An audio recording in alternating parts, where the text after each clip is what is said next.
Hi hello అందరికి నమస్తే. జగన్ గారికి సంబంధించి ఈ కూటమి పార్టీ నాయకులు ఏం మాట్లాడతారు? ఎప్పుడు జగన్ తెరలు కప్పుకొని ఉంటాడు, దోమతెరలు కప్పుకొని ఉంటాడు, సెక్యూరిటీ ఉంటుంది, ఎవరిని కలవడానికి అవకాశం ఉండదు, ప్యాలెస్లో ఉంటాడు, మంత్రులు కానీ ఎమ్మెల్యేలు కానీ పార్టీ నాయకులు కానీ కార్యకర్తలు కానీ ఎవరిని కలవడు జగన్మోహన్ రెడ్డి అని చెప్పి వాళ్ళు కామెంట్ చేస్తూ ఉంటారు. అదేదో సామెత ఉందన్నట్టు గురువింద తన కింద ఉన్న అల్పును చూసుకోదు అని చెప్పి సామెత ఉంది కదా, ఆ రకంగా వీళ్ళకున్నటువంటి సమస్యలు, వీళ్ళు చేసేటువంటి పొరపాట్ల గురించి వీళ్ళు మాట్లాడరు. సో వీళ్ళు ఆ రకంగా పొరపాట్లు చేస్తున్నారు కాబట్టి జీవి రెడ్డి లాంటి వ్యక్తి, పార్టీ కోసం పనిచేసినటువంటి వ్యక్తి, పార్టీలో తన వాయిస్ను వినిపించినటువంటి వ్యక్తి పార్టీకి రాజీనామా చేసి బయటికి వెళ్ళినటువంటి పరిస్థితి. సో ఇప్పుడు ఏంటి, ఒక చర్చ జరుగుతూ ఉంది. జీవి రెడ్డి రాజీనామా చేయడం పార్టీ క్యాడర్కి నచ్చడం లేదు, అసంతృప్తితో ఉన్నారు కాబట్టి వాళ్ళను సంతృప్తి పరచాలంటే కనుక జీవిరెడ్డిని మళ్ళీ పార్టీలోకి తీసుకోవాలి. కాబట్టి ఆ రకంగా చంద్రబాబు నాయుడు గారు కానీ నారా లోకేష్ గారు కానీ మాట్లాడారు. ఎమ్మెల్సీ పదవి ఇస్తామని చెప్పారు, లేకపోతే నామినేటెడ్ పదవులు ఇంకా వేరే కార్పొరేషన్ చైర్మన్గా చేస్తామని చెప్పారు, త్వరలోనే రీఎంట్రీ ఉండబోతుంది అనేటువంటి ఒక చర్చ సోషల్ మీడియా వేదిక, అది టీడీపీ పార్టీకి సంబంధించినటువంటి సోషల్ మీడియా వేదికగా గట్టిగానే జరుగుతూ ఉంది. ఈ చర్చ జరుగుతున్నటువంటి క్రమంలో మరి కొంతమంది జర్నలిస్టులు కానీ అనలిస్టులు కానీ రాజకీయ నాయకులు కానీ కొంతమంది జీవి రెడ్డి గారితో మాట్లాడినటువంటి పరిస్థితి, మాట్లాడినటువంటి విషయాలను వాళ్ళు వివిధ మాధ్యమాలలో అంటే వీడియో యూట్యూబ్ ఛానల్స్లో కానీ లేక ఇక్కడ డిబేట్లో కానీ వాళ్ళకు ఉన్నటువంటి సోషల్ మీడియా వేదికగా వాళ్ళ అభిప్రాయాలను చెప్తా ఉన్నారు. జీవి రెడ్డి గారు ఈ రీఎంట్రీకి సంబంధించి ఏం చెప్పారన్న దానికి సంబంధించి వాళ్ళు చెప్పినటువంటి విషయాలు ఏంటంటే, చంద్రబాబు నాయుడు గారు ఎమ్మెల్సీ పదవి ఇచ్చి ఆ ఎమ్మెల్సీ ద్వారా మంత్రిని చేసినా లేదా ఇంకొక కార్పొరేషన్ చైర్మన్ గానో లేదా ఇంకా వేరే నామినేటెడ్ పదవులు కానీ ఏవిచ్చినా కూడా తిరిగి నేను టీడీపీ పార్టీలోకి రానంటే రానని చెప్పి ఖరాఖండిగా చెప్పారని చెప్పి, ఒకవేళ వీళ్ళు ఏదైతే మేము తెరలు లేనటువంటి పాలన, పోలీసులు సెక్యూరిటీ లేనటువంటి పాలన, అందరికి అందుబాటులో ఉంటామని ఏదైతే చంద్రబాబు నాయుడు గారు నారా లోకేష్ గారు చెప్తా ఉన్నారో ఇవన్నీ కూడా అబద్ధాలు. అదే నిజమైంటే కనుక ఈరోజు నేను రాజీనామా చేసేటువంటి పరిస్థితి ఉండదు.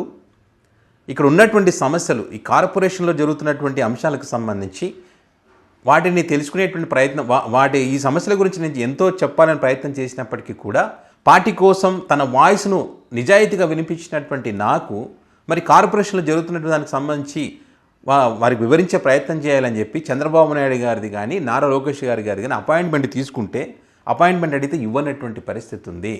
సో ఈ రకం ఇక్కడ అధికారులు కూడా నాకు సహకరించినటువంటి పరిస్థితి ఉంది. సో ఈ క్రమంలో మరి నేను ఏం చేయాలి? అవమానాలు పడితే ఇలాగే ఉండాలా? కాబట్టి ఈ జరుగుతున్న వాటికి సంబంధించి నేను బయటకు వచ్చి మాట్లాడడం జరిగింది. నేను బయటకు వచ్చి మాట్లాడితే తప్ప వాళ్ళలో కదలిక రాలేదు. ఈ నేను పనిచేస్తున్నటువంటి ఒక కార్పొరేషనే కాదు, వివిధ కార్పొరేషన్లో కూడా ఇదే రకమైనటువంటి పరిస్థితి ఉంది. అంత ఆషామాషికైతే ఏమీ లేదు, అందరు అసంతృప్తితోనే ఉన్నారు. నేను బయటపడ్డాను, నేను ఎందుకంటే ఇమడలేకపోతున్నాను, అవమానపడలేకపోతున్నాను కాబట్టి నేను బయటకు వచ్చి మాట్లాడడం జరిగింది. నేను మాట్లాడిన తర్వాత వాళ్ళు మాట్లాడినటువంటి మాటలు నాకు బాధ కలిగించాయి కాబట్టి ఇలాంటి పరిస్థితులు మనం ఉండకూడదనే ఉద్దేశంతోనే నేను రాజీనామా చేసి ఈ రాజకీయాలకు వీటికి దూరంగా ఉండాలని ఒక నిర్ణయం తీసుకోవడం జరిగింది. సో దీనంతటికీ కారణం ఏంటంటే వాళ్ళు సమస్యలు తెలుసుకునేటువంటి ప్రయత్నం చేయలేదు, అధికారులకు సహకరిస్తూ ఉన్నారు, నిజాయితీగా పనిచేసే వాళ్ళను పక్కన పెడతా ఉన్నారు. సో ఇలాంటి నేను మళ్ళీ రీఎంట్రీ ఇస్తానని చెప్పి ఏ రకంగా అనుకుంటారు? సమస్యనే లేదు, నేను రీఎంట్రీ ఇచ్చేటువంటి అవకాశం లేనే లేదు. వాళ్ళు ఏ పదవులు ఇచ్చినా, మంత్రి పదవి ఇచ్చినా కూడా నేను రీఎంట్రీ అనేటువంటిది ఉండదని చెప్పి ఖరాఖండిగా చెప్పారని చెప్పి వీళ్ళందరూ కూడా చెబుతున్నటువంటి పరిస్థితి. దాని గురించి సోషల్ మీడియా వేదికగా పెద్ద ఎత్తున చర్చ జరుగుతున్నటువంటి పరిస్థితి. సో వీళ్ళు ఏదైతే టీడీపీ పార్టీ క్యాడర్ కానీ వీళ్ళు కానీ జీవిరెడ్డికి మద్దతు ప్రకటించినప్పటికీ, మద్దతు ఉన్నప్పటికీ చంద్రబాబు నాయుడు గారు కూడా ఎక్కడ కూడా వాళ్ళకు ఎమ్మెల్సీ ఇస్తున్నానో లేకపోతే ఇంకో రకంగా ఉంటుందానో రీఎంట్రీ ఉంటుందానో చెప్పి ఎక్కడ కూడా వాళ్ళు మాట్లాడడం లేదు.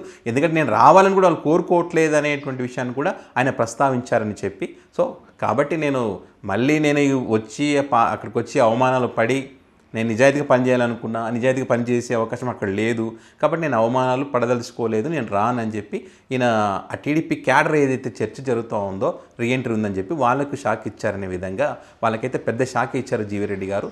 రానంటే రానని చెప్పి అనేది ఒక చర్చ అయితే గట్టిగానే జరుగుతూ ఉంది. టీడీపీ పార్టీ క్యాడర్లో చర్చ జరగడం సహజం, వాళ్ళ జీవిరెడ్డి గారికి మద్దతు ఇవ్వడం కూడా తప్పేం లేదు.